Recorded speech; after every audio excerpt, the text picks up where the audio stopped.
Pemirsa, lantas bagaimana dengan nasib 7 terpidana kasus pembunuhan Vina dan Eki yang kini masih mendekam di penjara? Untuk membahasnya telah bergabung bersama kami kuasa hukum Peggy Setiawan, Insang Nasruddin, kemudian mantan Wakapolri, Komjen Pol Purnawirawan Ugroseno, dan juga pakar hukum Prof. Hipnu Nugroho. Selamat petang semuanya. Kita menuju ke Bang Insang terlebih dahulu ya. Bang Insang, ini pasca putusan dari hakim, kapan Peggy akan dibebaskan? Ya, hari ini sejak antara jam 1:30 tadi kami sudah berada di Polda Jawa Barat. Kami juga sudah langsung masuk ke Direktur Kriminal Umum gedung, namun sampai saat ini masih tahap administrasi. Informasi yang terakhir kami mendengar bahwa akan dilakukan gelar dulu. Namun kami kalau dihitung sudah kurang lebih 3 jam kami berada di sini.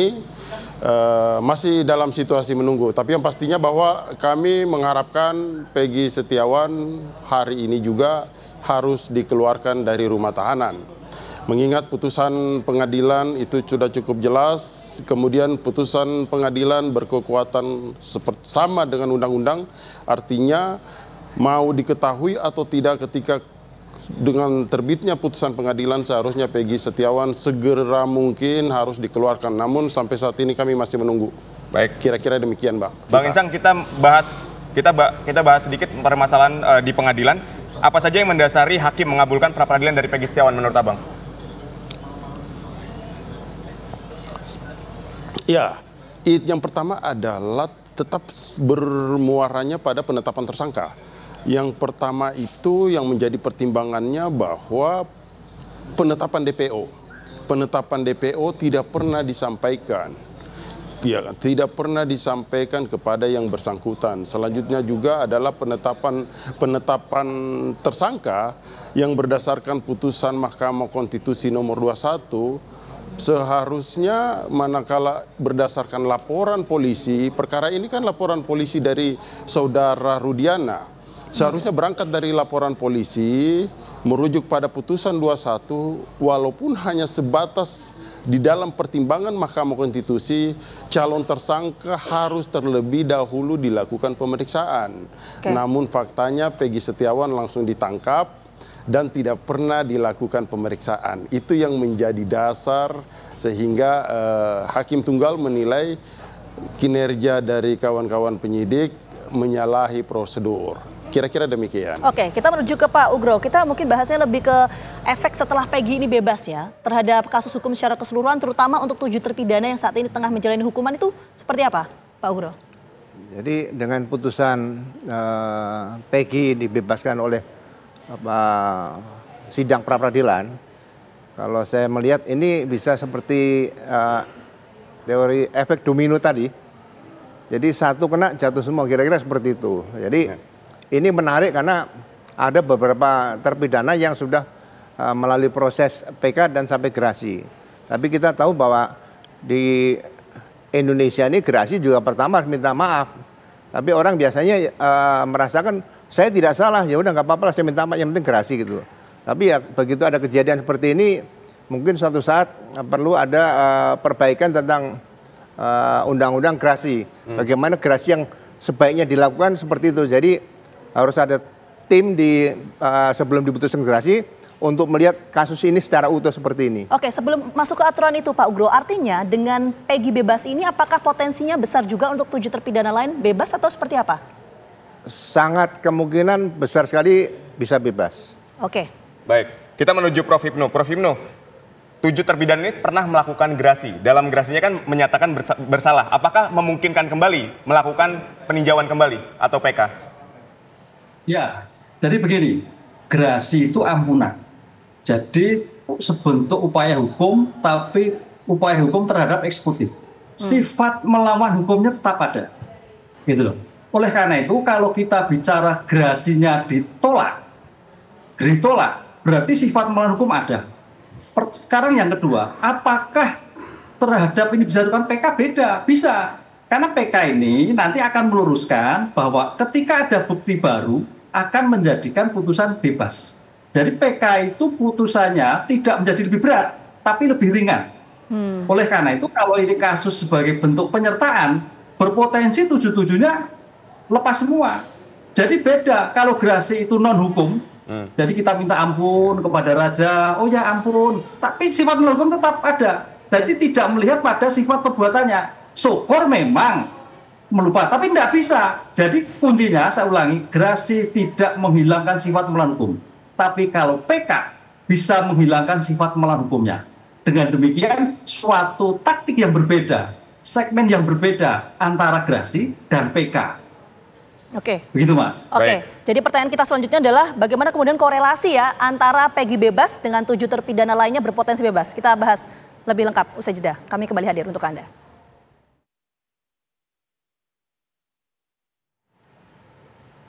Oke, kita langsung lanjut menuju ke Prof. Hipnu. Tadi kan Prof. Hipnu menyampaikan ya kalau Peggy bebas, potensi 7 terpidana lainnya ini juga bisa bebas. Tapi korelasi antara Peggy dengan 7 terpidana ini gimana itu, Prof? Ya, jadi begini, kita ulangi lagi. Terhadap PK dan kasasi, PK dan gerasi itu yang wilayah yang berbeda. Kalau kasasi itu bisa membebaskan, tapi kalau gerasi tidak bisa membebaskan. Gerasi itu ampunan pada presiden sebagai kepala negara. Itu kunci satu. Kemudian yang kedua, terkait dengan 7 tersangka, 7 terdakwa yang sudah ada terpidana. Ini kita objektif, Mbak. Nggak mungkin dari 7 itu bebas semua, nggak mungkin. Nggak mungkin. Pasti ada 1-2, iya.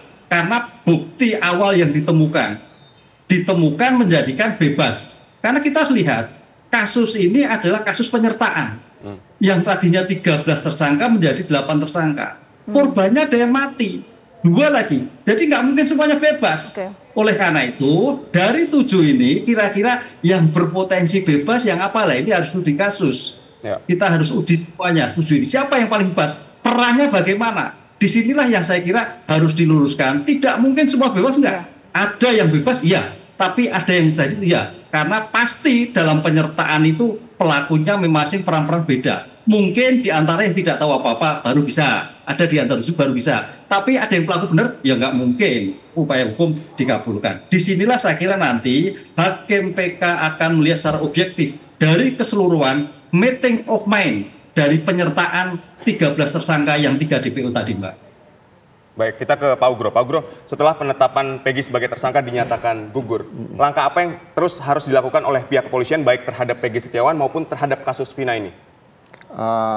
Peggy Setiawan kan putusan sudah inkrah ya dari pra-peradilan, ya segera harus dikeluarkan karena tidak bisa dipaksakan menunggu waktu berjam-jam juga tidak bisa karena itu putusan pengadilan ya kan. Nah, untuk kasus ini sebetulnya dari awal saya juga bersedih kenapa Polda Jabar dibiarkan sendiri. Seharusnya dari pusat sudah turun tim lengkap untuk melihat apa yang harusnya ditempuh langkah selanjutnya dalam rangka mengatasi Peggy Setiawan yang sudah ditangkap saat itu oleh Polda Jabar.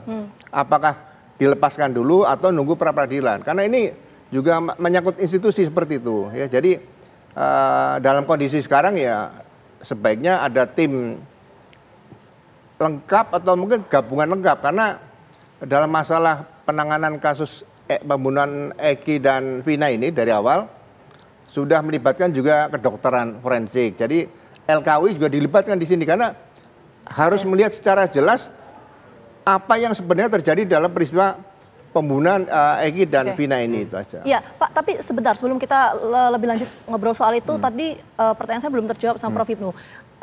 Kalau memang dari 7 terpidana, 3 terpidana ini berpotensi bebas begitu ya Pak ya. Tapi korelasinya antara Peggy dengan 7 terpidana ini dalam konstruksi hukum seperti apa Pak? Analoginya? Ya, jadi gini, dari awal ini sudah banyak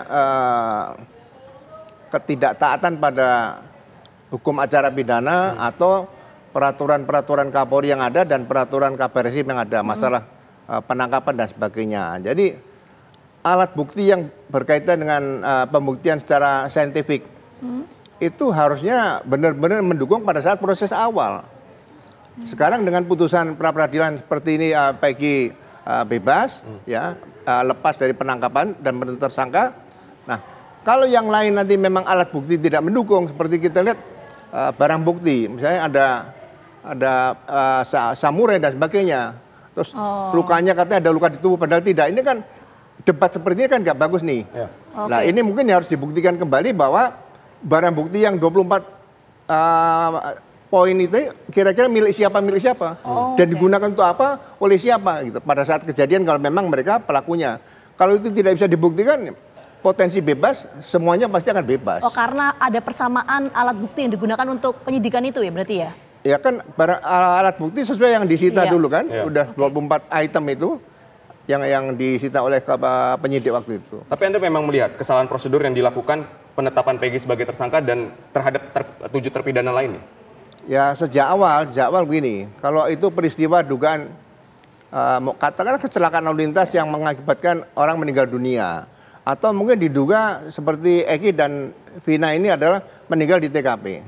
Seharusnya yang membuat laporan tanggal 27 Agustus 2016 adalah petugas atau perwira yang datang pertama ke TKP.